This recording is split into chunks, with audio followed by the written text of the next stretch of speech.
વાર્તા વાર્તા 17મી। હવે આચાર્યજીના મહાપ્રભુજીના સેવક દેવા કપૂર ક્ષત્રિય કડામાં રહેતા તેમની વાર્તાનો ભાવ।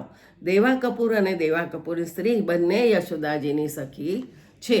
દેવા કપૂરનું નામ પ્રવીણા છે અને દેવા કપૂરની સ્ત્રીનું નામ રસલીના છે।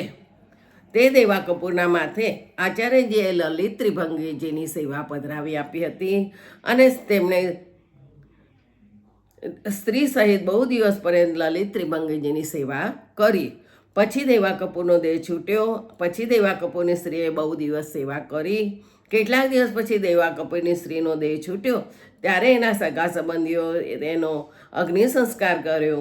તે પછી ઘરે આવી મંદિરના કમાડ ખોલીને પુત્રોએ જોયું તો સગળી સામગ્રી જેમ તેમ સ્થિત છે, પણ ઠાકોરજી નથી, શૈયા ખાલી પડી છે। ત્યારે ઠાકોરજી અંતર્ધ્યાન થયા। તે કોઈથી જાણ્યું ન ગયું। દેવા કપૂરના 4 દીકરા હતા, પરંતુ ઠાકોરજી એમની પાસે સેવા ન કરાવી।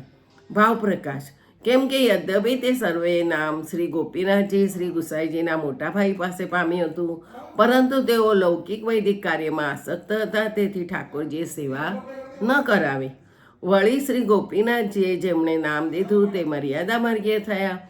એ બળદેવજી મર્યાદારૂપ છે અને શ્રી લલિત ત્રિભંગીજી શ્રી આચાર્યજીના સેવ્ય પુષ્ટિ પુરુષોત્તમ છે। તે સંબંધ કેમ બને અને 4 પુત્રોની આગળ વૈષ્ણવને સેવા કેવી રીતે મળે? તેથી શ્રી ઠાકોરજી અંતર્ધાન થઈ ગયા। પછી શ્રીનંદમાં શ્રી ગુસાઈજીની સેવકની બ્રાહ્મણી હતી, તેને ઘરે પ્રકટ થઈ બધી વાત તે બ્રાહ્મણીને કહી। ગૌપ્ય રીતિથી ઘણા દિવસ સુધી તેની પાસે સેવા કરાવી। તે પ્રકારે શ્રી ગુસાઈજીની વાર્તાના ભાવમાં લખેલ છે।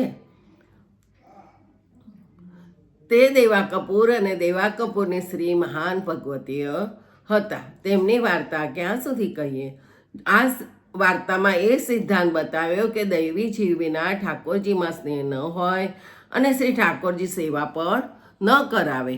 જય જય શ્રી ગોખલેશ।